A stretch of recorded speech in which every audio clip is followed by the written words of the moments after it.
we're probably all in deep trouble because Roxy is now running the switchboard. So if you come back to your phone and have all kinds of crazy messages or whatever, you know who to go talk to. Amber, come on up to the table. There's plenty of seats up here.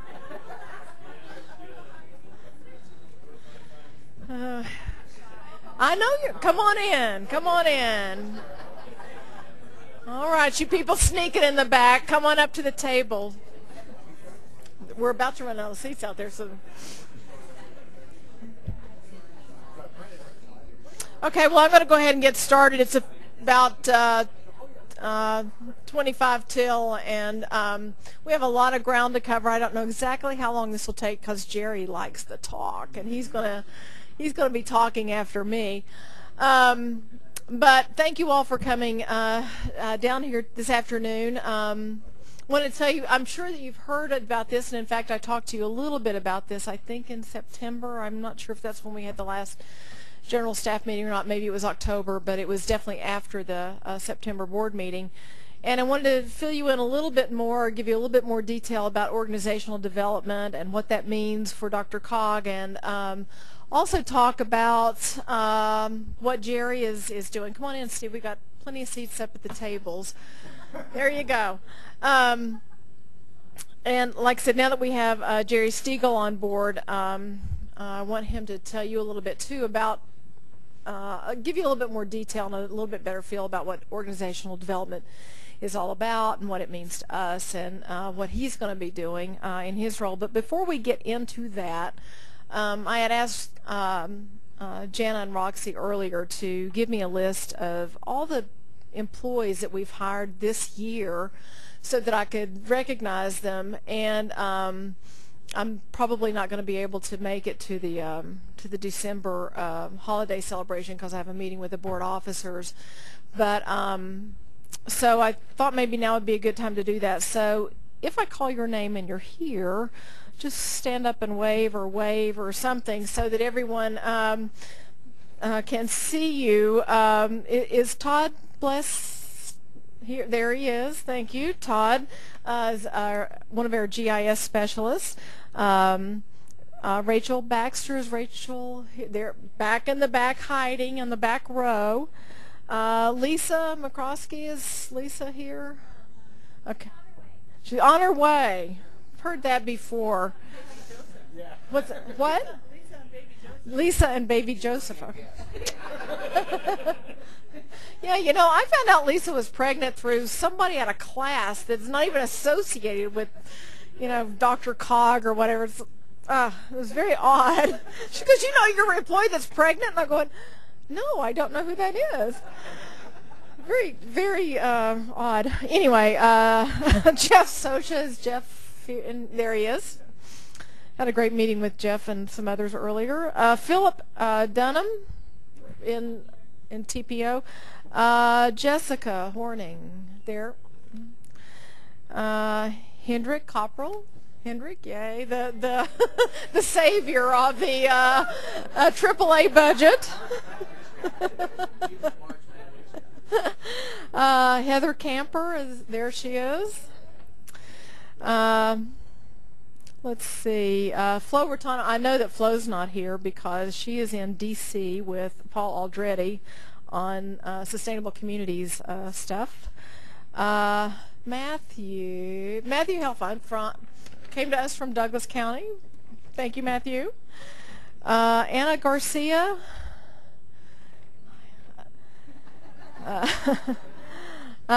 Everyone knows Donna, but Donna wave. I saw, there she is, Donna Conley. Polly McNeil, you've all met. If you're new, anyway, you've met Polly probably. AJ, is AJ here? AJ is here, and I'm going to say it, Diamantopoulos. Did I get it right? All right. I was struggling with this, Diamantopoulos. And the reason I was struggling was because it was actually spelled wrong on my on my sheet here, and I'm going around asking everyone how to say it, and they go, it's just like it's spelled. Let me see how it's spelled. And they were all pronouncing it for me, but not pronouncing it the way it was spelled. Jerry Stiegel, whom you'll meet later if you haven't met already. Missy Griggs, yep, right there, right in front. Doug Rex, Doug, savior of TPO, hopefully. Is Matthew here? Matthew Bustos? There, okay. And Stacy Lee Cohen? All right, cool. Did I miss anybody? All righty then. Okay, cool. So welcome to all of you. Actually, of all those new folks, Todd has been here the longest. He started in February of last year. And our newest employee is Stacy Lee Cohen, who started just, what, last week? Is that right? This week. Sorry, this week. Okay.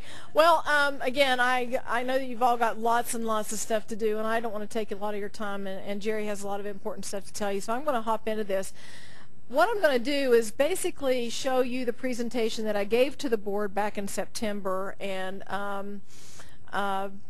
maybe try to explain a little bit about why we're doing this exercise, why we needed a director of organizational development, and what benefits we're going to reap from having someone here who's just focused on this exercise or these exercises and getting us through this process.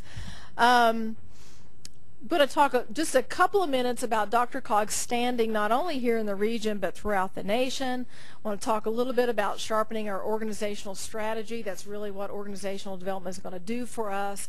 It's going to help us to respond to changes and challenges that we're going through here at DRCOG and as a region, and talk a little bit about the steps that we'll be going through to implement some of this organizational development activity, and then talk about the people and the schedule and the outcomes associated with all of this. You know, one of the things that I'm most proud of working here at DRCOG is that we're the third oldest council of governments in the nation. I think that says just volumes about who this region is and how so long ago a handful actually of county commissioners began to realize that they were impacting one another. The activities in one county was impacting activities and people in other counties, and they decided that it'd be a really good idea to sit down and talk about these things. I think maybe it says a lot too about the Western spirit, about coming together and trying to resolve issues. So I'm really proud of that reputation that DRCOG has.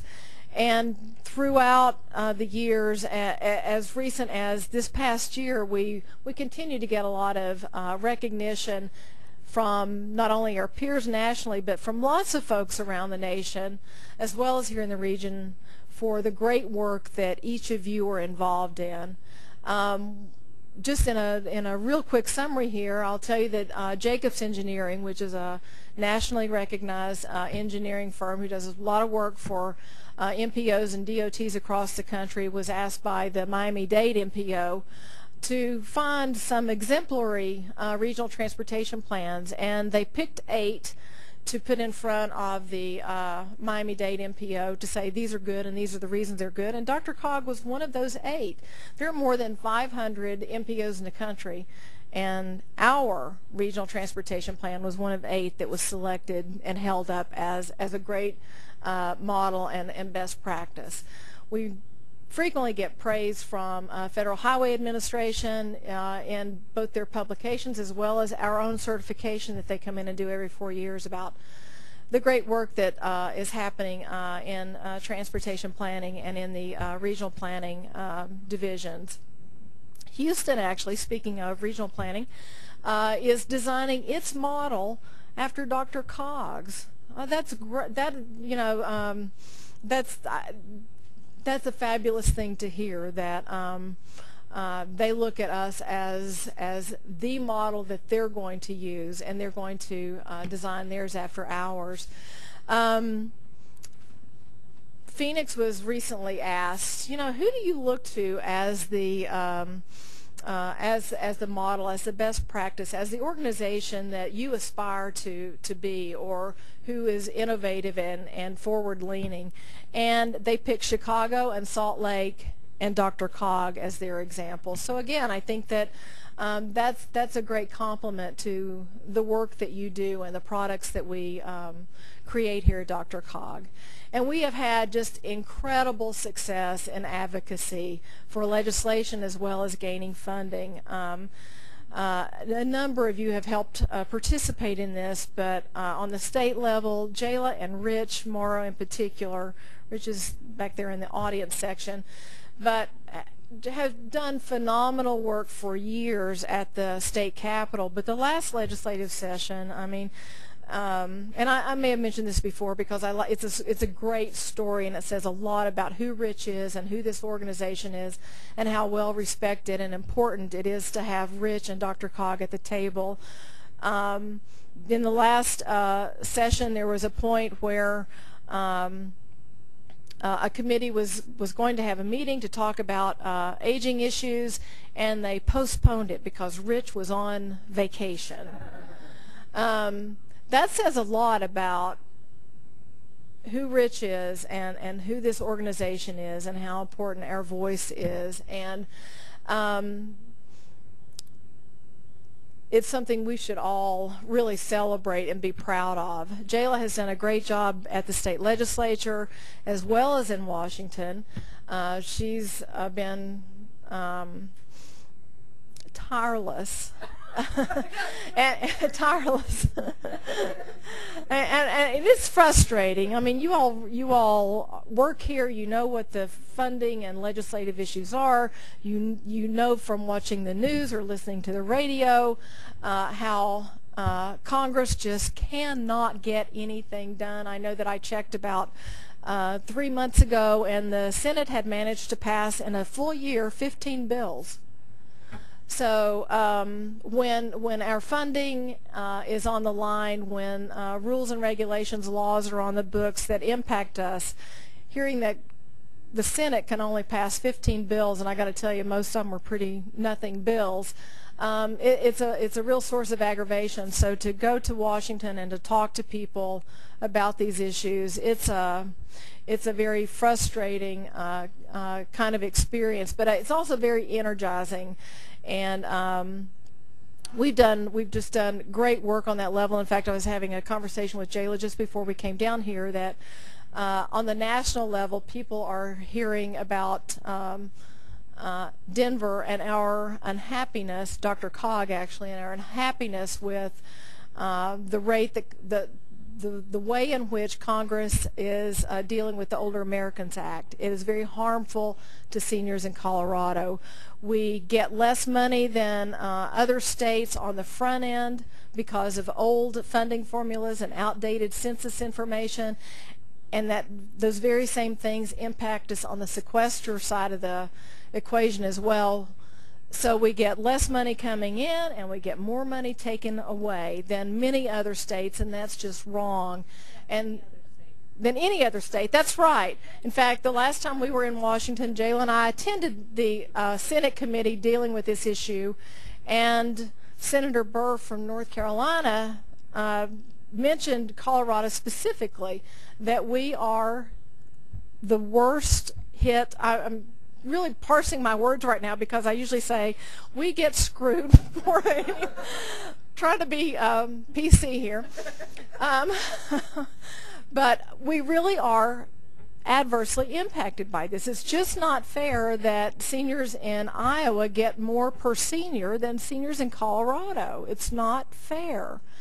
And so we're working on that, and we have gotten the attention because we've been making these trips, because we've been talking to members of the administration, to members of the departments, to members of not only Colorado's congressional delegation, but those of other states as well.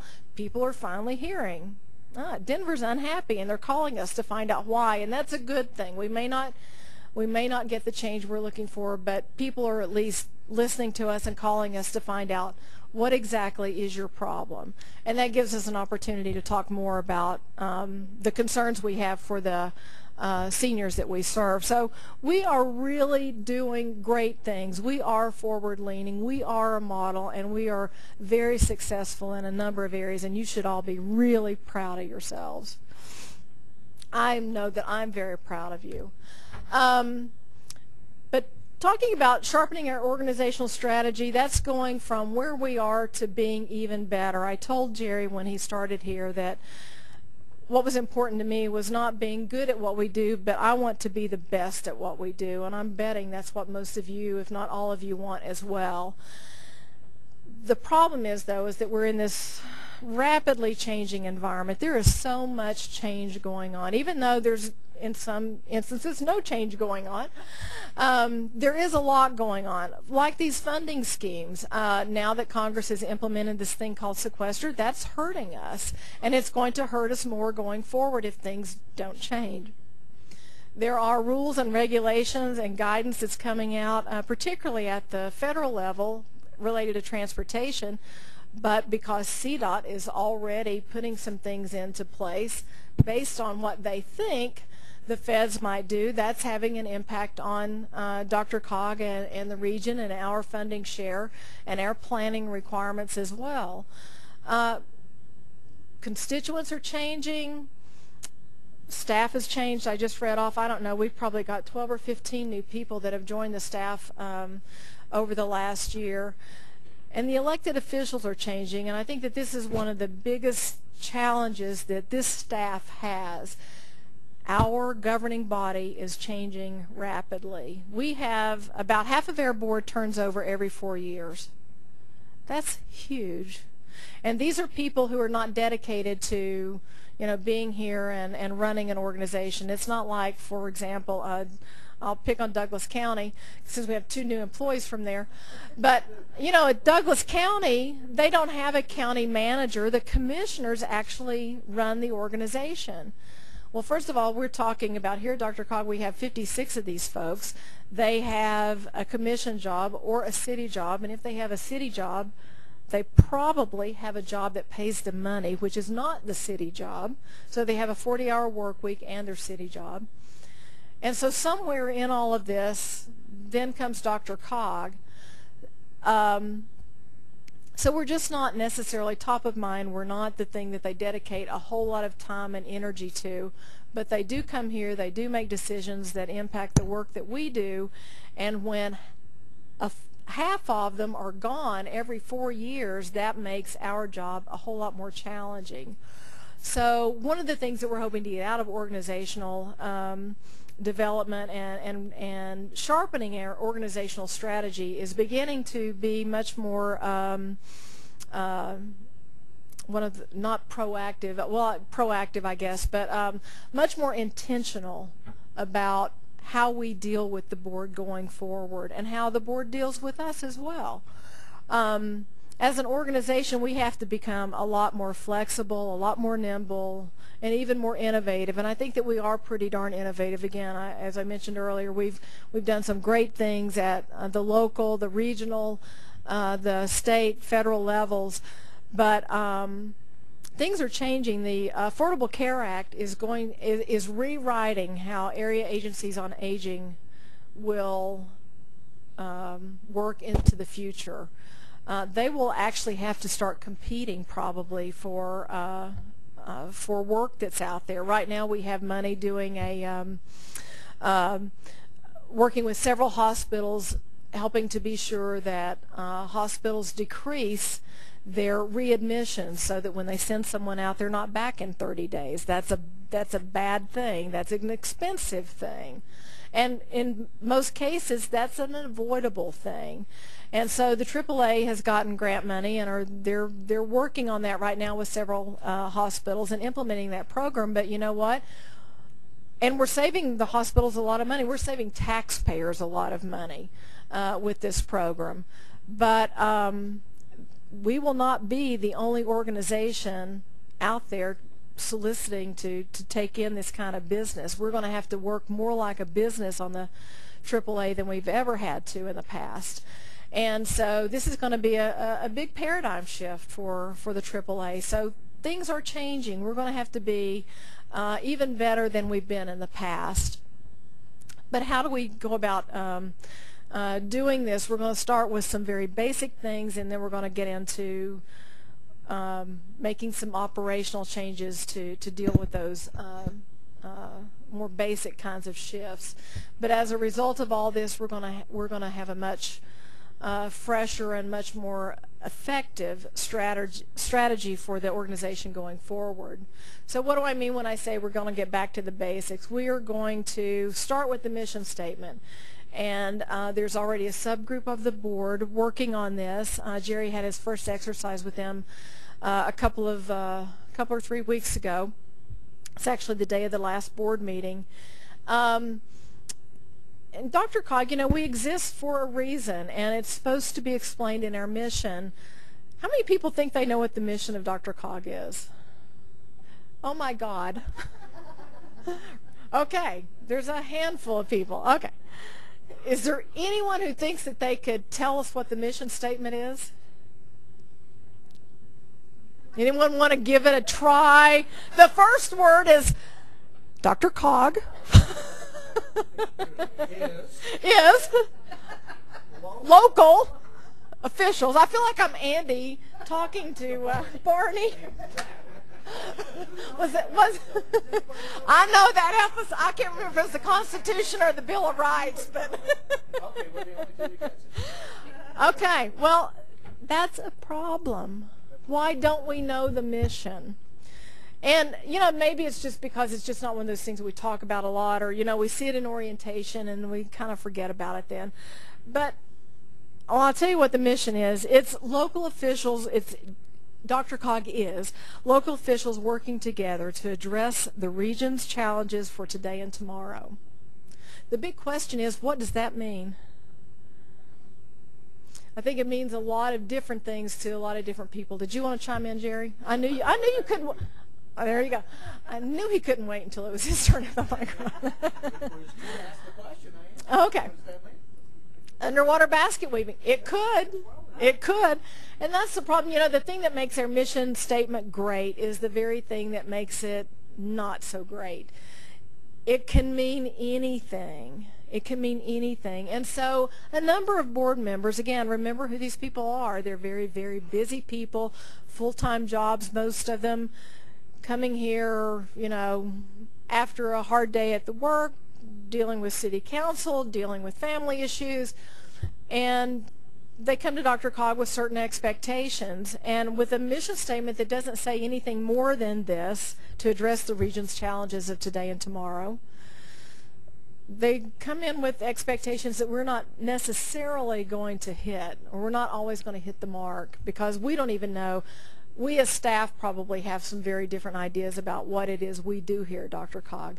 So this group that Jerry is meeting with, they're going to be talking about the mission statement and trying to give that a little bit more substance, or as I've come to say, put some curbs around it. Let's get our hands around what this really means that we do, so that everyone has a collective understanding of what Dr. Cog is about.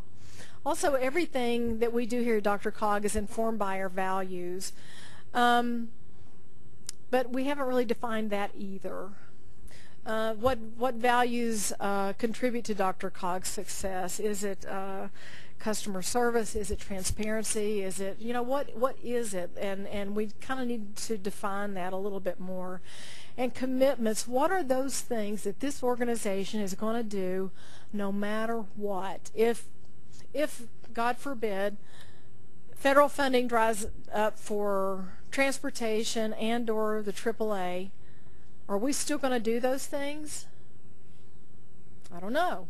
These are questions we put in front of, or we will be putting in front of this subgroup of the board. They'll come back with a recommendation for the board to actually adopt. But we wanted to start with the board because this is where we get our direction. This is their organization, and we need them to be clear about what it is they do and why they do it and who they do it for, so that we are clear as well.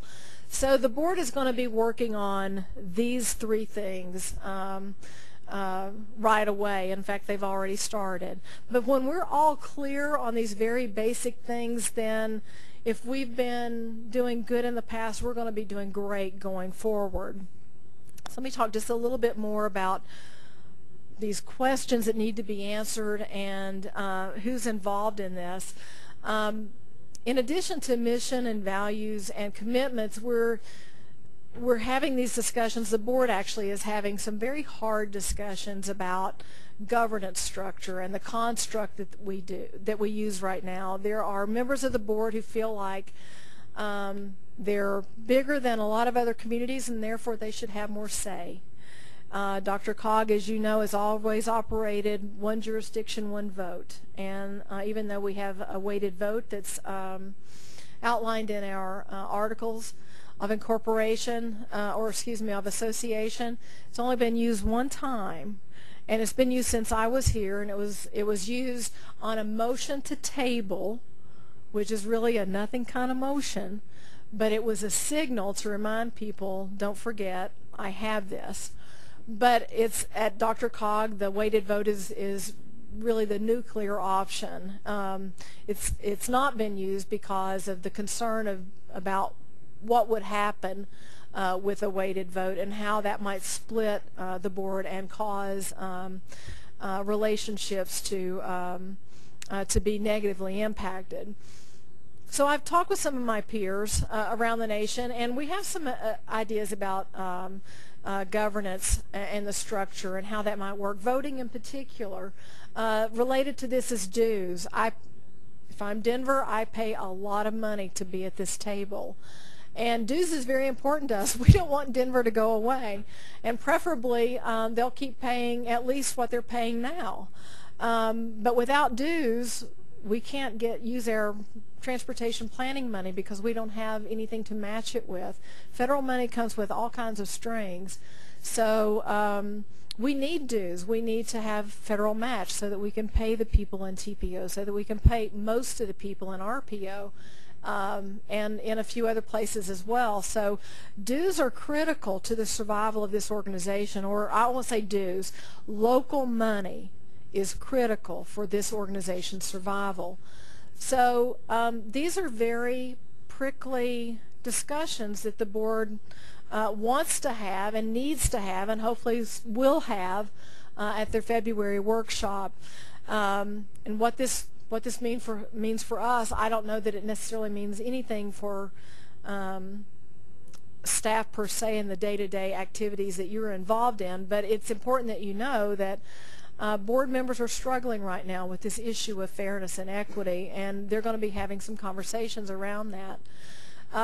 In addition to those discussions and mission, vision, values, and commitments, once we kind of have some of that ironed out, we can really start talking about then, are we focused on all the right activities? And that's not just at the board level. Yes, I'm assuming we're going to keep doing transportation and aging. That'd certainly be what I'd be advocating for.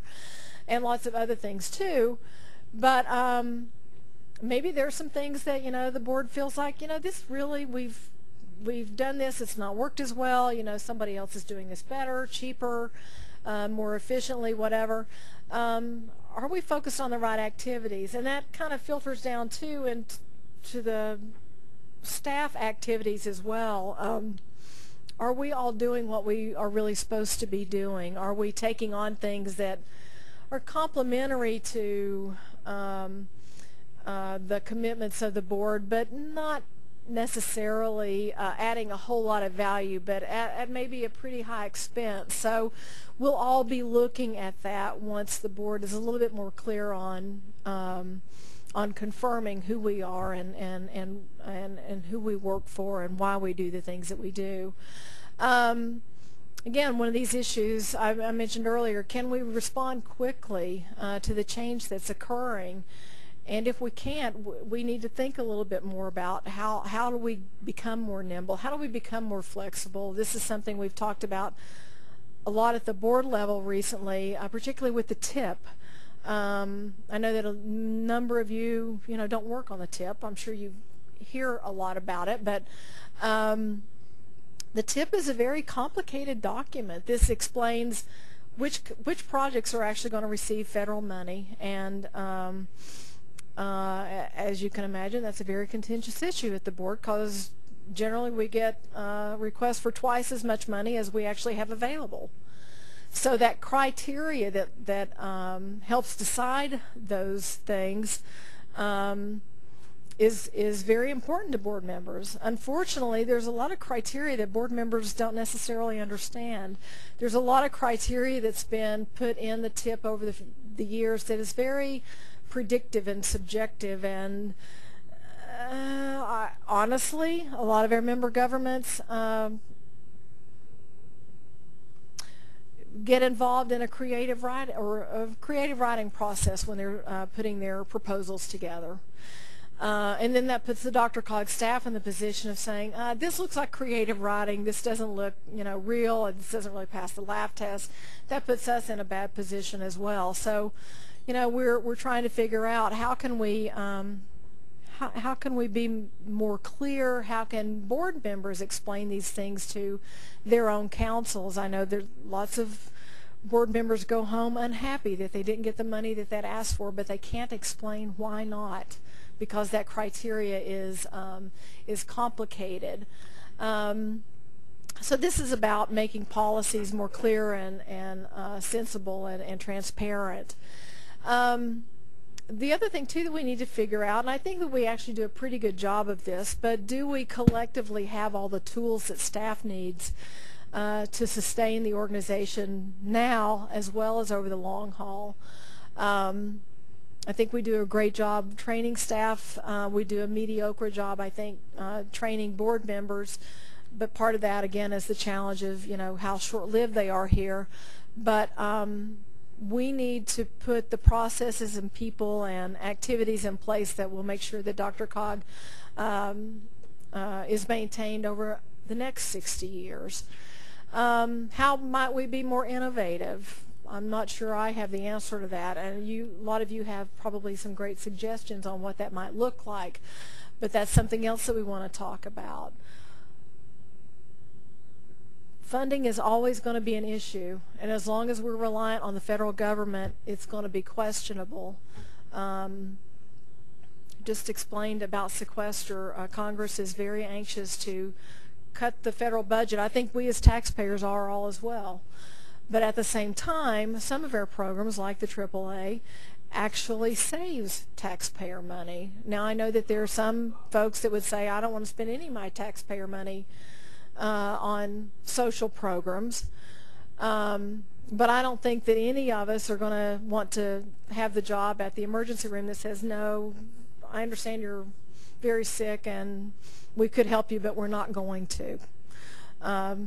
So as long as we're going to live in a society who cares for the people that live within it, there will be some social programs, and ours, like I said, actually saves taxpayers money. But how do we become more financially stable and not be so reliant on just this big federal funding source that we've used in the past that is, if it's not stagnant, it's shrinking. And the other thing too that I think we have data and data that's out there, and we could get to some of this, but even if we could measure everything that we do, should we be doing that? We need to kind of figure out what we should be measuring, what will tell us how successful we are, what's really important to measure. So that's another challenge that we'll be working on. So the people involved in all of this, as I said a moment ago, the mission, the vision, the governance, the priorities of the organization will be set and established by the board of directors. They're working on that now with Jerry. But who makes life better out there? That's you. All of you contribute to making life better in the region in a number of different ways, but you all contribute to that.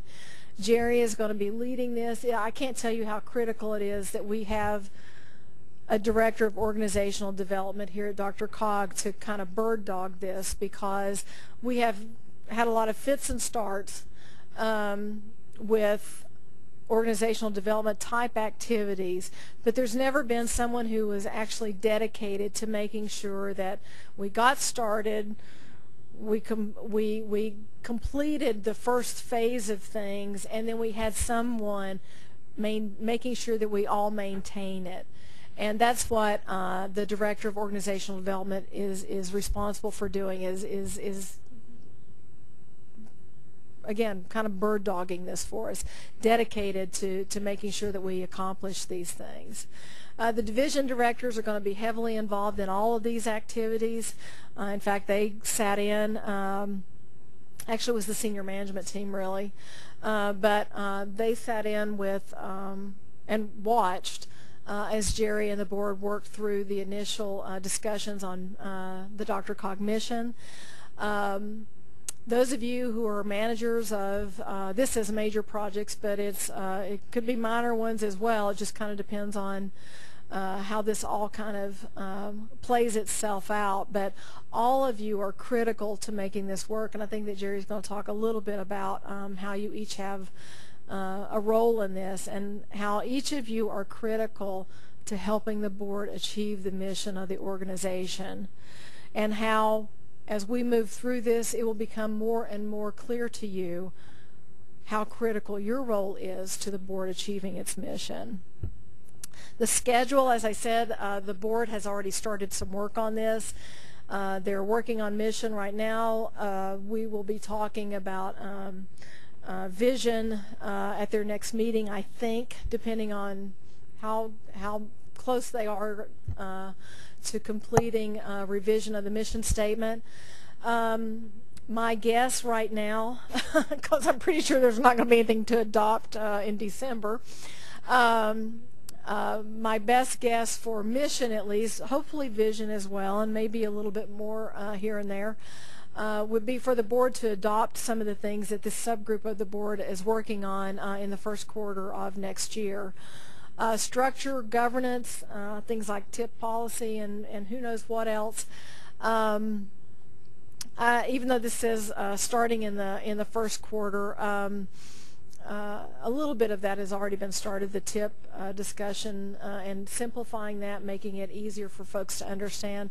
That's already begun, but probably looking at sometime in the second quarter of 2014 for the board to adopt some, if they're going to adopt anything with regard to changes of the structure and the governance of the organization.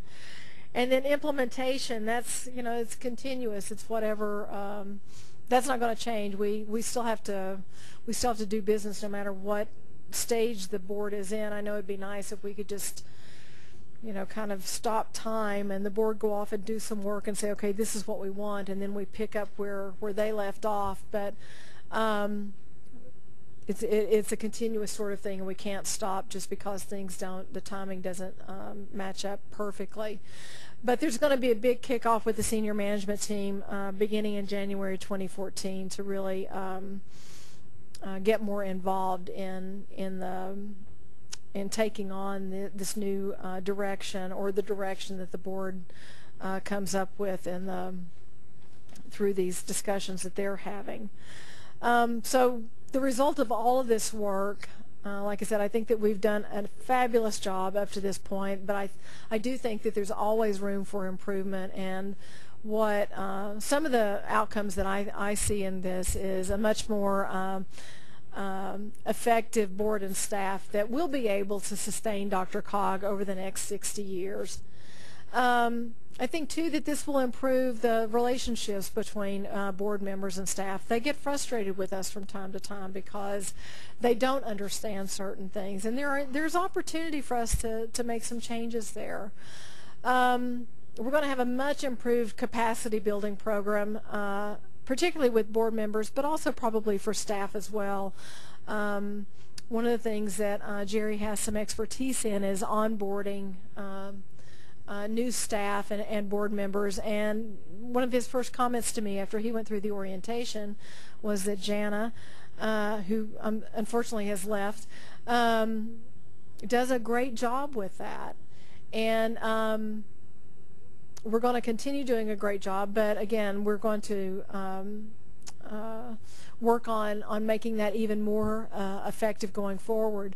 The other thing too is we really need to do more with the board members. We do an orientation with board members. It's usually an hour and a half here. Pat and I go out and meet with new board members. We meet with every board member annually. But with this high turnover of the board, it's just not enough. So some of the things that I have in mind are, taking new board members down to Denver Union Station. Why would I do that? Because we helped buy it. Because we helped make the decisions as to what that station, this redevelopment exercise, this redevelopment implementation would look like. We're at the table to be sure that it is the mother of all TODs. And I'm very proud of that. I'm very proud to be part of an organization. If you haven't been down there and stood on the Millennium Bridge to see that development, you need to go. You need to go. It is incredible. It's incredible, and that's just the transit side, the public side. The private development that's being created because of what we helped do, is amazing. In fact, during the economic downturn, the feds required us to go back out and find out, whether or not we were going to have all of the growth and development that we had predicted on the private side, because that is integral to that station working the way we want it to. And we were actually, even in the depths of the recession, we were ahead of the development. We were bringing in development that we had never even anticipated. It's phenomenal what's going on down there, and this organization was part of it. Fast Tracks exists because it was an idea that was put into our regional transportation plan more than 20 years ago. Holy cow, this is a forward-leaning organization, and we have done great things, and we're going to continue to. But I want board members to understand that, and I don't think that they necessarily do. So I want to get them out of this room and out there. I want people in Boulder to see the great things that are going on in Douglas County. I want the folks in Douglas County to see the benefit of getting so many people to use transit like they do in Boulder. There's a lot of, there's a lot of divisiveness going on right now because there's hardly any money left on the table, but there are great things that are happening out there that all of our member governments are doing. So I want to get new members out of this room and out into the community to see the kinds of projects that we fund and how great they are for all of the region. So capacity building on the board side is going to be, it's going to see a major overhaul. I don't know exactly what it entails yet, but it's going to be a major overhaul, and we're going to do some field trips and I don't know what all. So if you have any suggestions on that, I'm more than happy to hear about it. We're also going to identify how we're going to measure success. It's kind of hard to figure out how well we're doing if we haven't agreed on what we're going to measure, and if we don't look at those measures frequently to be sure that we are making progress. And if it appears that we're not making progress, we need to sit down and talk about why. Is it because we chose the wrong measure? Is it because the measure is unattainable? Or is it because we're just not doing the right things in order to attain it? And I think that this is going to also make us a much more visionary, effective organization, and we will even increase our status as a model throughout the nation and our peers. So I'm going to stop and let Jerry talk. He's going to talk, like I said, a little bit more about organizational development and exactly, exactly how what that's all about, and give you a little bit of an idea of how you have a role as an individual employee and as a team member, as a member of the division, as a member of the organization, add to the organization's success and help us achieve our mission. So let me hand this over to Jerry.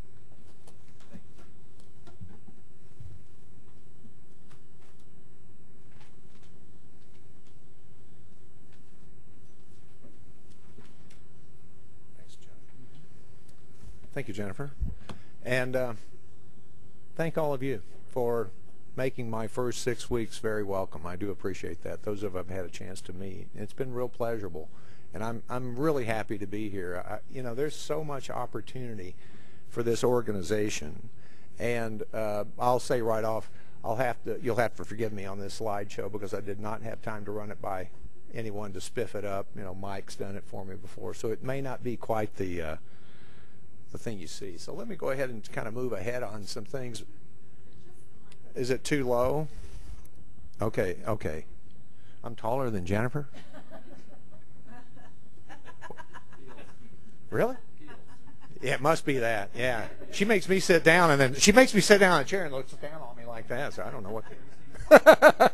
So, well, I'm just getting back at her for that crack, don't you think? So I'm Jerry. What questions do you have? I'll stop talking. Okay, we'll go ahead. I just want to say, you know, but thank you, and especially those of you who are familiar with my work. Showing up today is very complimentary. My observation so far is that I can't tell you how, I mean, when you do the kind of work I do, and you've done it a while, some of it becomes somewhat second nature, you know, and I know it's ambiguous as heck. I like that, organization development, or OD. And I have to thank Cam for, you know, hitting on something, you know, ODD, and they've hit it, right? It's a little odd. So in any case, but I think, and I have encountered many of you already, and this is one talented group of people. I mean, there's some impressive minds in this place, and I like being around smart people because it makes me smarter, and I can use all the help I can get. You know, this is from North Carolina. We just aren't as quick as the rest of you. But in any case, I want to try to remove a little of the mystique of what OD, or organization development, is. And let's see if we advance. Are we advancing, Chuck? We're not. Yeah, it's on. Let's see. Well, this one's not. It's not working here. So I'll just tab.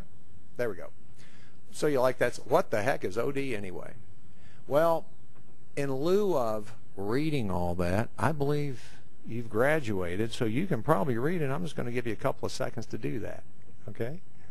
And I have another one to follow.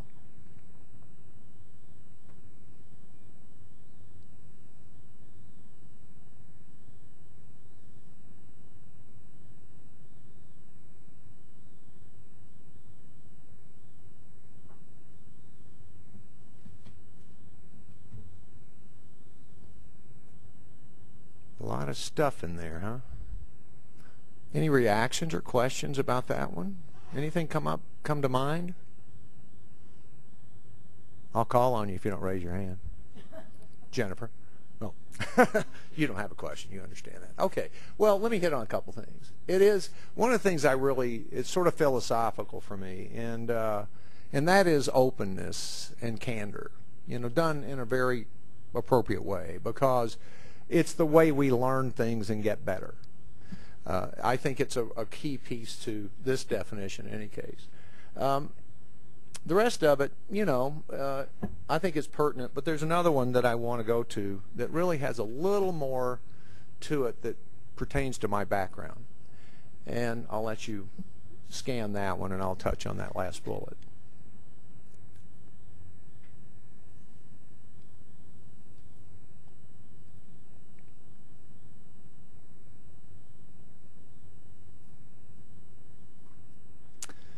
Okay, I've underscored behavioral science because if people have known me 20 plus years, that's what they probably know me more so for. But behavioral science as part of a organizational development effort, to me, is very key. I mean, it's understanding how people operate, work. It's not the Freudian stuff, you know, it's the B.F. Skinner approach to things. We're all pretty good amateur psychologists, but we can be better observers. So it's really more of a behavioral approach to the OD part. Collaborative management. In fact, that term is very near and dear to me, collaboration. And Jennifer's alluded to our revision of the mission. And one of the things that we did is we took the word cooperative out, unbeknownst to the board subgroup, and we stuck collaborative in. And I was very curious about what was going to happen to that word. Nothing. They left it, and one group underlined it twice and put a star over it. And there's a big difference between being cooperative and collaborative, and that's where we're headed, is this really trying to get this board and us to be truly collaborative. It's a graduate level. Okay. Let me cover a little of the philosophy I have in general. Now, on feedback, Jennifer's mentioned performance measurement, and that's a form of feedback. And we'll be doing some of that, here in this organization as we design our strategy and develop performance measures. But there shouldn't be a fear of measure. I've had lengthy conversations already with Jennifer and my colleagues, is that, we're not headhunting red measures. This isn't continuous improvement approach. You use information to improve your organization. That's the fundamental part of strategy. I think it's very important. On change, it's about leading it and not imposing it, and leading through it. I think that's, how many of you hear the word change management? Yes. I will tell you, next to striving, I hate it almost equally. I am so tired because you don't manage change, you have to lead through it, and that's what leadership is. It's leading through the change. On the people side of things, I think it's the most critical asset any organization will have. Without it, nothing happens. And you've heard a lot of and I've heard your accolades this morning this afternoon from Jennifer, and I've known of your work in the past, and it's exemplary. You do worthwhile work, and that's one of the things that drew me to this organization, was the mission scope and what you do and what it means. Strategy. What about strategy? To me, strategy is everyone's job. It's all our jobs, and you hit on that, Jennifer, in your presentation. It is all of our jobs. It will include all of you. We want all of your input on what you think we should be looking at measuring. And Jayla whispered to me as Jennifer's talking and says, we can't measure everything. And I said, you'll never have me advocate that, I promise you. I'm a minimalist in measures. I will advocate for minimal measures for our scorecard, although you'll track a lot of data, most likely somewhere else. Here's the thing, this fast tracks, I really wasn't aware that it was 20 years ago. But that's a great point to make right now about strategy and some of the stuff you're working on. There's some of us that won't be around during that time working or whatever to see the outcomes of the kind of work you do. They're very, very long term, and that can sometimes be a little frustrating. And I think with our strategy work, I think we'll be able to demonstrate progress toward those long-term outcomes better than we've done before. And I think that gives us some real satisfaction and gives us the energy to move on. Has anyone heard the news story this morning about the commuters in Denver? Is that Jacob? What did you hear, Jacob? 9th in the nation, or 9th of 100 studied. That the decline, do you think you had anything to do with that? I'm telling you, that's what I wanted. When I heard that this morning, first thing I do in the morning, I get up with a cup of coffee, wake up, and I exercise and all that, but I'm watching the news. I hear this, and I'm thinking, oh my goodness, I might be the only guy on the planet that doesn't know it. You guys probably did, but I just thought, look at that effect. And I can't help but believe this organization's had some impact on that. Would you agree? Okay, that's what I'm talking about, that we need to capture. It's mostly what? Yeah, well, we know it was Way to Go, Steve. I mean, see, that used to be his name, Way to Go, Steve, and he just used the, part of it. Yeah. But it was a great story. And often people in organizations at certain levels don't know how they connect to the mission. You saw a little of that in the previous slideshow. And we're going to solve that problem, because as you get involved in the work we're going to do, you'll know exactly from first level to the other organization how you connect all the way through your division up to the organizational level strategy. Would that be acceptable? Would that be desirable? For most people it is. When they say if they'd only give us the big picture, you're going to get it. We're going to design it. Okay, we'll have a communication campaign going. I'm going to work with Steve and his group soon. Next week we'll start just looking at getting some information out to you. So let me go ahead and kind of move through the last couple of slides. I want to make it as interactive as possible. Can you read those? All right, so what falls into the OD bucket? Usually most people say I don't need a mic, so you see me step away. The last thing a fish recognizes is the water it's in. What could we be talking about? What? Did it? Well, what's the thing that you got to put an OD hat on? That might be a little tougher. How about organizational culture? You ever heard that phrase before? The last thing a fish recognizes is the water it's in. It's kind of like a culture. You know, you know you're in it, but kind of you don't know. You know, one of those things. How about it's easier to turn a mule if you can get them moving first? I used that one in Japan. It didn't translate well. Correct, it didn't. But that was right after I ate live baby eels. Did I tell you that story? I'll tell you about that one. I told Maya.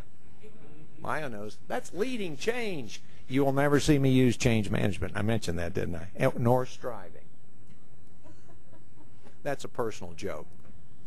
If two people in business always agree, one of them is unnecessary. One of my favorites.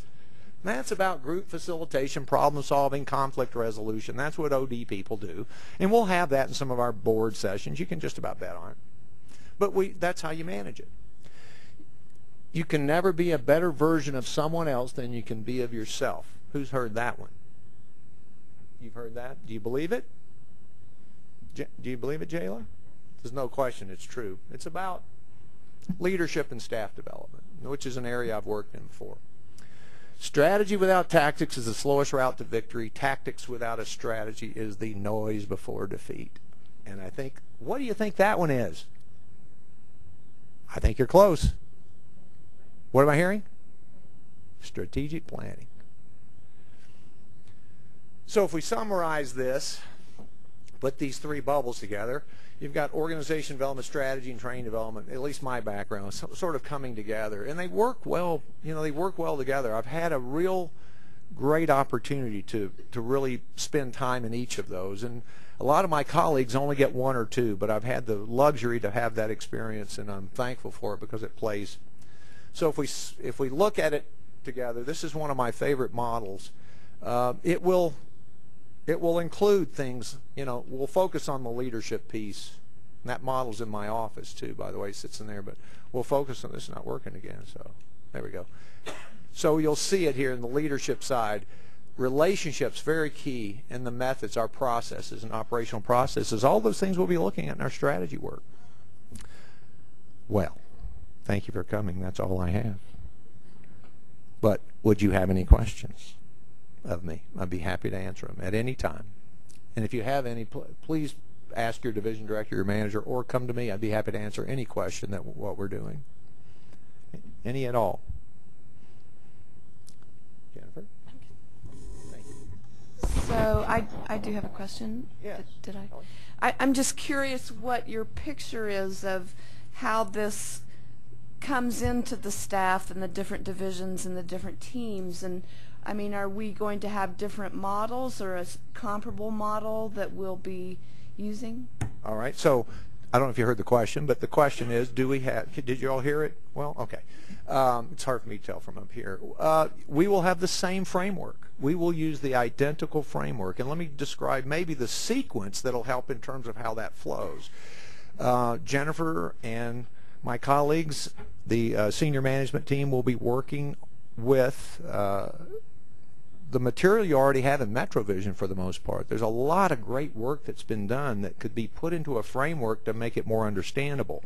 We will use the balanced scorecard framework that will really hit on all four cylinders. Second to that is that once we finish at the organizational level, we will have a strategy for DRCOG. We will take those strategic objectives, and the term is cascading. We will take those to each division, and we'll have division groups decide, based on the organizational strategy, what part does CAM or the agency and Aging and Disability Resource Center, what part? It took me a second. You notice that? But I got it. I had to get a running start on it. Sorry, Jayla, it's new to me still. Yeah, it's still new. But what part do they play in the overall organizational strategy? When we move to that level and get that done, we move down to individual and team. And that will be done designing goals that support the division strategy that you have, like you do already. So you shouldn't see anything. You might see some terms that are different. a slightly different framework, but I don't think you'll see anything you've not seen before if you spent 30 minutes in an organization. I mean, literally performance measurement, strategic objectives, those kind of things. So there'll be some terms we'll get used to that we'll need to be very disciplined about using. But it will cascade through, starting at the top, starting with the board's work, mission, vision, values, and then we take it from there and we start working it. Okay? Does that help in terms of understanding? What other questions would you have? And thank you for asking that. It takes a lot of courage to ask a question in a group, and only facilitators will do that because they know what it's like up here. Okay, well, thank you for your time. Okay, any other questions, let me know. Great. Yeah, great. What is the organization? Are we talking about the board? Are we talking about the board and staff? Are we talking about the board, staff, and the local agency staff? Because they're all different interactions Mm-hmm. in this. And, I can see what we're talking about in terms of getting the board in the right direction. I think that's a great idea. But then that provides direction for us, but he also needs to filter back out to their staff so that we can interact with that same understanding. Would you like? I don't disagree. I think the filtering will be a job of both board and DRCOG staff to help member jurisdiction staff and councils and commissions get the handle on this too. I mean, one of the things that, like with the onboarding, for example, I know that there are a lot of DRCOG members who never even report out what happened at a DRCOG meeting, perhaps because they didn't really grasp what was going on. I don't know. Maybe it's just that they just don't feel the need, or their council doesn't think it's important. And one of the things that I want to see happen with onboarding is for staff, probably me, to go out and talk with every member, council, and commission about what our mission is, what our values are, what our commitments are, and convey what we want in board members so that when a council or commission has a vacancy on the DRCOG board, they send someone who knows it's a time commitment, these are the kinds of issues we deal with, these are the things we do. If you think that we're going to do, I don't know, higher ed, and trying to find more funding for that, we're probably not the organization that you want to be part of, so you probably should make another choice. So part of this is re-educating once the board confirms or modifies what it is we do here at DRCOG, and any modifications I think are going to be tweaks. I wouldn't expect anything life-changing through this. But once that's all been confirmed and the full board is bought into it, then I think that it's up to us then to start selling it. Again, primarily me, but each of you in your jobs, when you have contacts with staff of member jurisdictions, when you have contacts with elected officials, helping get across that message of who we are and what we do and why we're important and that sort of thing, and the changes that that we're going through and why we're doing it and how we measure our success and all of that. But I hear you. This is bigger than just the people here in this room or even us and the board. There's this whole other audience out there that isn't necessarily aware, but it'll be up to us primarily to spread that word and get that message across and help people understand what's going on and why it's going on. And actually how they fit too, because they do have, I mean, we say all the time, we put together the regional plan as an organization, but we are not the implementers generally of that plan. It's the member governments and their staff that do that. So it's key to keep them involved and informed and understanding of what's going on. But it's our job to help them understand what that is and what their role is and the value that they have in this discussion as well. That's a good question. So should we have something similar to the board 101s that we have that the staff You know, that's a good question. Maybe we should. We have been inviting. We've always made board orientation open to member staff, but we have very little participation by member staff. But you know, it might not be a bad idea not only to have an orientation for them, but you know, just kind of a refresher when we do our quarterly planners meeting or something. You know, I don't know. Again, I'm going to be relying on you all. I've always, to the degree that time and circumstances allow, my preferred way of managing is through consensus. I don't feel like I am the best, smartest, brightest in the room, but I do try to hire for my weaknesses. So I would very much appreciate, and have appreciated in the past, the input that I get from staff on these things. You probably have a lot of good ideas. That's a very good one as well. We haven't done any kind of targeted orientation or targeted outreach on general, broad DRCOG issues, and maybe we should. Maybe we should. I'll be interested to hear what ideas you all have on things like onboarding for not only board members, but maybe their jurisdiction staff as well. Way back in the back.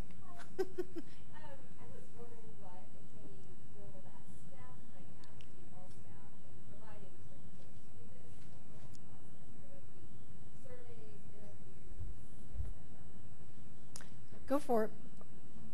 You put me on the hot spot. Yeah. Yeah. Well. Yes. You want me to do it? Go for it. All right. I'll add if you. Yeah, and back to Greg's question too. You know, you're going to see this stuff surface as we start the strategy work. And the thing that kind of I honed in on with that question was around partnering, external partners, in a way, right? And I can almost envision us having an objective that deals with partnering on our strategy map or in our scorecard, because it's so critical to the way you do business. I know JALA partners tremendously, and we've heard partnerships, you know, recently started. And there are critical ways for nonprofits and governments to get things done in a cost-effective and efficient way. So I'll come back to the question. Yes, there will be staff involvement very directly. And I'm going to go ahead and mention that on the survey stuff, right? Yeah.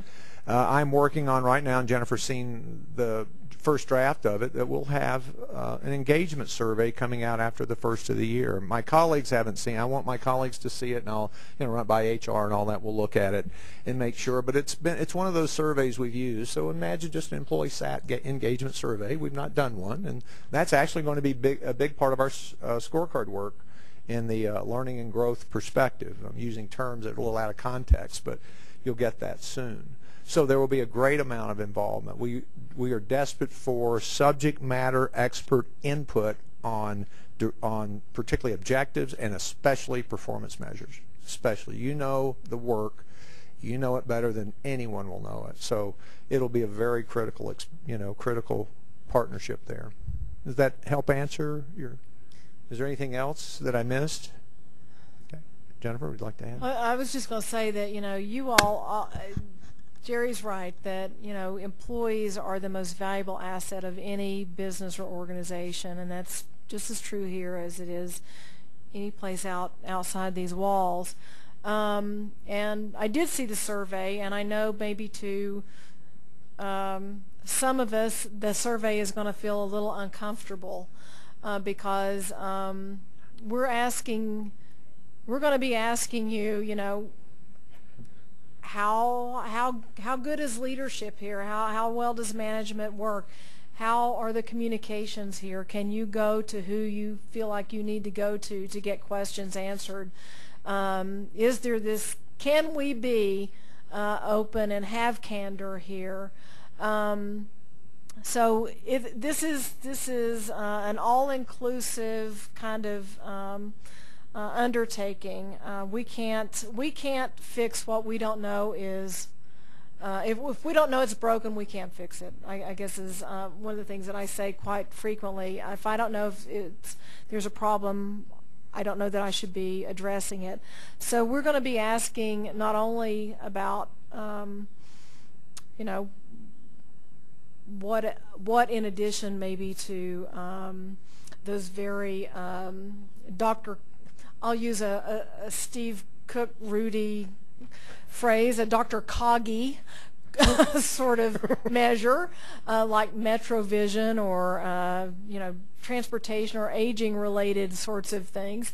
But how are we as an organization, as a group of workers working for this board, how well are we doing in our communications, in our work relationships? Are we cooperative or are we collaborative? When you come to me and tell me you need help, do I tell you where to go find the stuff that you need, or do I sit down and help you get through the issue that you're doing? Because that's kind of really what the difference between cooperation and collaboration is. And that's where we want to be, I think. Again, we want to be one big team. And without openness, without good communication, without an understanding of what it is we do and why we do it and how it's valued and what's important to the board and what's important to our coworkers, etc.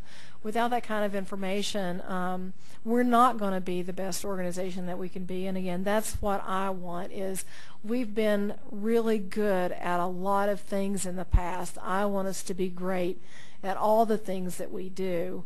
And so while there's this big effort on the part of the board to kind of set the framework, tell us, you know, is the mission right?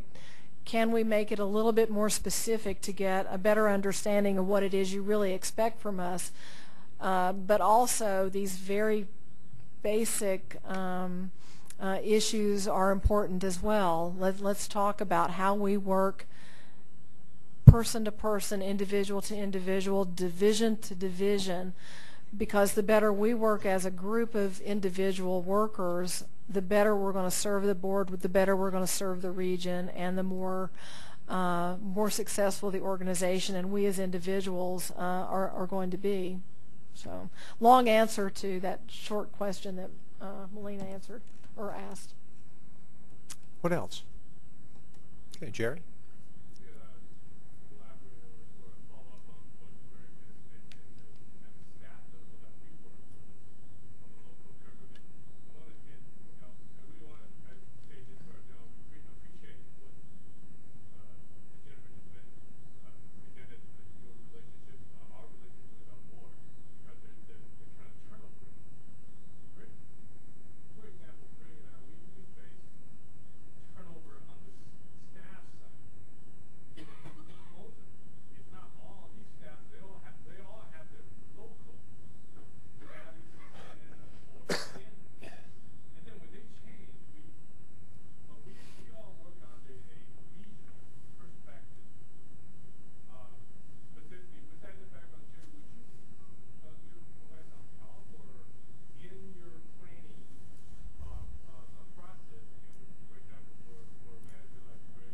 Uh-huh.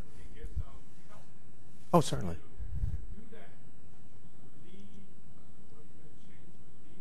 Leading. Oh, yeah, Leading Change, yeah.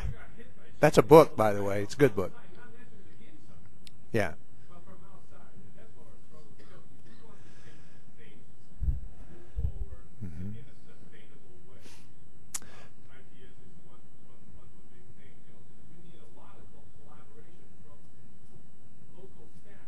Mm-hmm.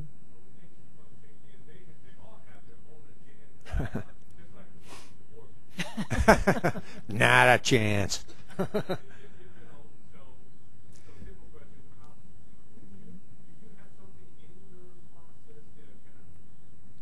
Would you like me to respond to that? Or? Yeah. Okay. I have something, but Well, go ahead. No.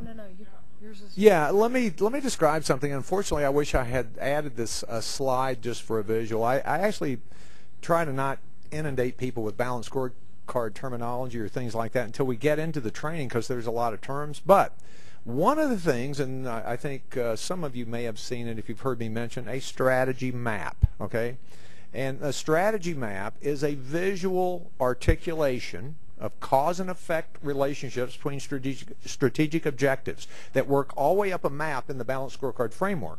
That is a communication tool. That would be exactly what I expect we bring back to our board and show them what we've designed for this organization. I think that's going to carry some pretty significant weight through the other organizations. It would also, at a division level, you would have one. And at a division level, you'll have a strategy map. And you'll be able to use that. And again, we're talking almost in theory because it's hard to visualize without knowing what's in it. But trust me that you will have a piece that will depict your division strategy that you can discuss with your colleagues in other organizations or partners. Now, whether they buy off on it, it's always a different animal. But when it's well thought out and well designed, it's hard to argue with. And I've had a fair amount of experience watching that, and seeing it. But if it's well designed, it's very difficult to refute. Down into terminology, certainly we could debate over terms, but when you look at it from a content and context standpoint. So you will have, it's going to take us a while to design it.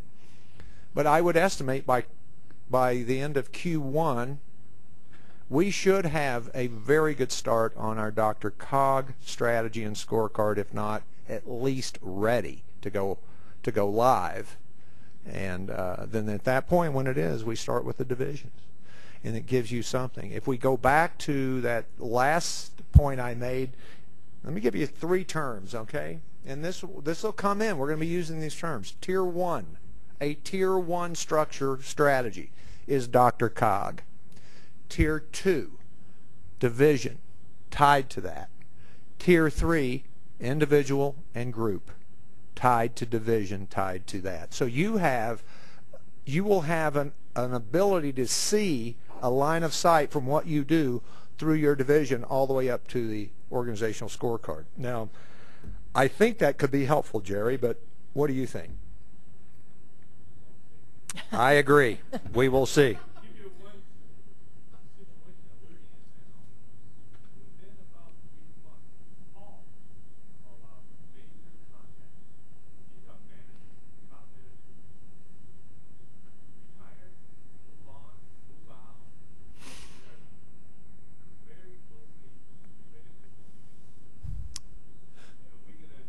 There should be some strategy to help that.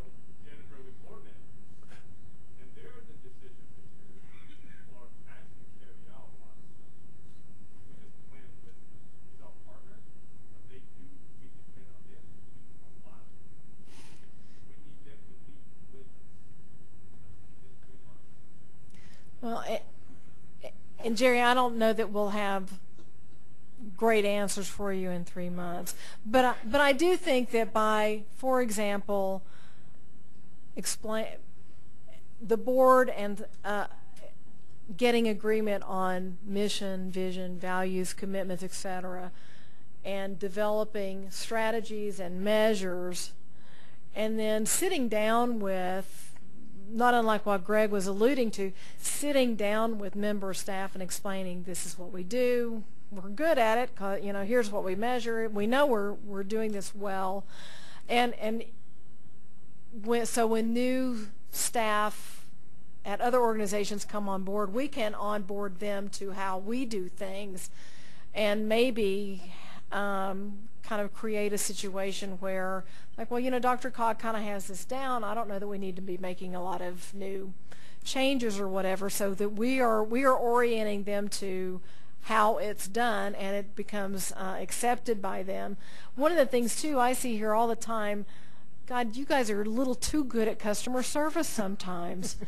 You all work so hard to make our customers happy, and almost to our detriment sometimes, because we just, we're willing to bend over backwards. We're willing to put in extra hours. We're willing to do work that we hadn't intended on doing. We go looking for money that we don't have to try to get something accomplished, because we're trying to keep our member governments happy. So when our member governments or their staff come to us, and they say jump, we you guys go, okay, how high would you like me to go this time? And that's great. But on the other hand, it becomes the expectation that, you know, you're always ready and willing and we've got the resources and we'll do it. Well, we don't, and you can't. There are only so many people, there's only so much money, there's only so much time. So we have to be more strategic again in what we do and how we do it. And, you know, I was thinking just about this huge snafu that we had yesterday. Tried to cancel the MVIC meeting, sent out a notice at 11:50. I find out at like 2:45. I'm not sure if anyone got it except for Dr. Cogg's staff. That's what I knew at 2:45, an hour and 15 minutes before the meeting was to begin. Who got this notice? Who knows that there's no meeting? People are on a bus coming from Boulder. People are driving from wherever.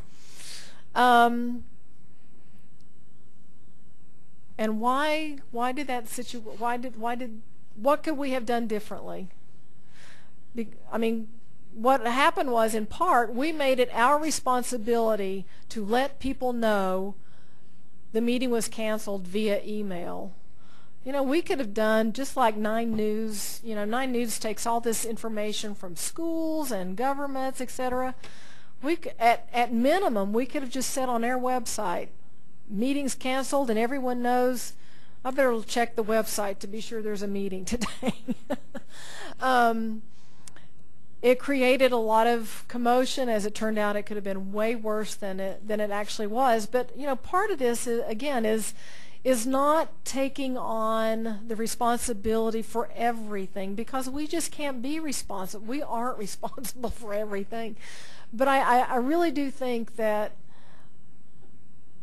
we try so hard to help our member governments and to be helpful to our member governments that sometimes we take on far more that is our responsibility, and we create an expectation that, well, it's okay if I'm late, it's okay if I don't get this done, it's okay, because Dr. Cog will whatever.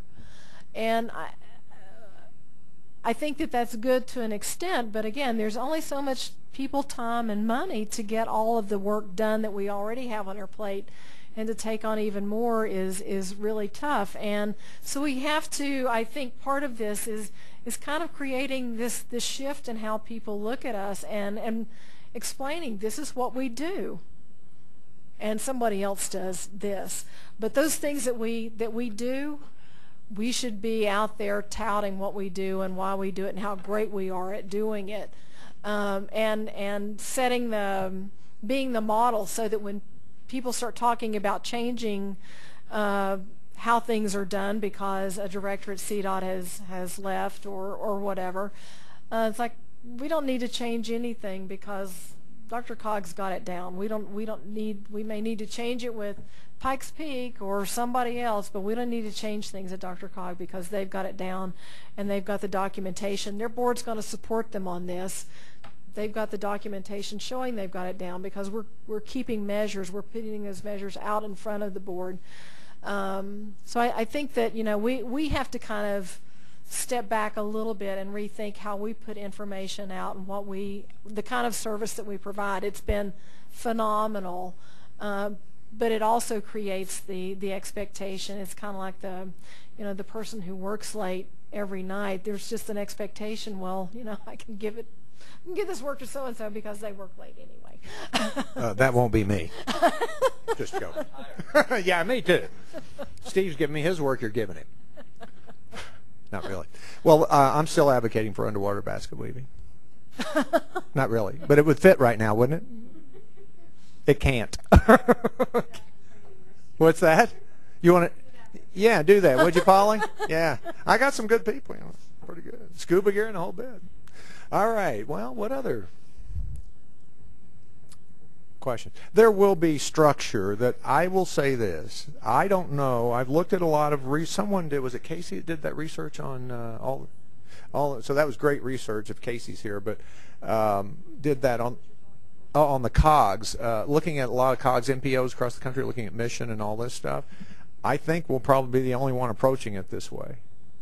So my idea is this becomes the model. Is that okay with you guys? Seriously. And there's no reason you can't. There's plenty of talent in this organization. There will not be bringing in outside consultants to do our work. We're going to do our work. It's the best way to do it, to build the legacy knowledge here. And you will learn a lot about strategy. And I want to, if I could just make one last comment about it, and I've said this to my colleagues, it is the key differentiator in your background. If you understand strategy, no matter what level you work in any organization, you are a unique character, okay? And it is a heck of a career differentiator, in my opinion. And I'm very serious about that because I've been around organizations a long time, and few of them do it well. And I've reviewed Puget Sounds too. What other questions? I know we've kept you longer, I'm sure. Well, I'll just say that we'll do another meeting, I don't know, in another couple or 3 months. We'll know a lot more, I think, after the February board workshop as to kind of where this is all going. As I said, there's going to be the senior management team will be getting much more heavily involved in this come January.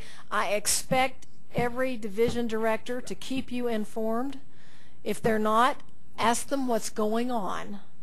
We talked about this at the last senior management team meeting, so if you have any questions, concerns about what the senior management team is doing in this regard or any other for that matter, ask because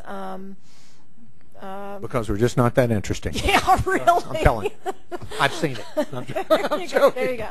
It's good information. I just couldn't resist that color commentary right at the end. You know, that's just me. Greg again. Oh, sure. I will. Well, I'll have Connie. I'll have Connie find something on the calendar. What, March? What is today? 5th. If that's not a Saturday or Sunday. So. Anyway, I know a lot of you obviously leave at 4.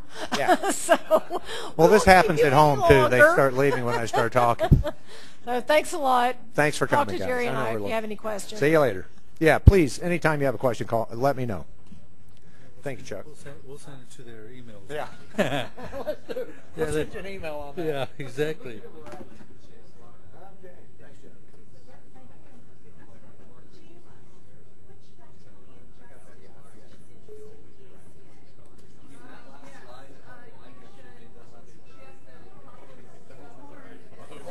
I did record this too. You did? Yeah, Roxy wanted it. Oh, okay. So she found out, yeah. Exactly.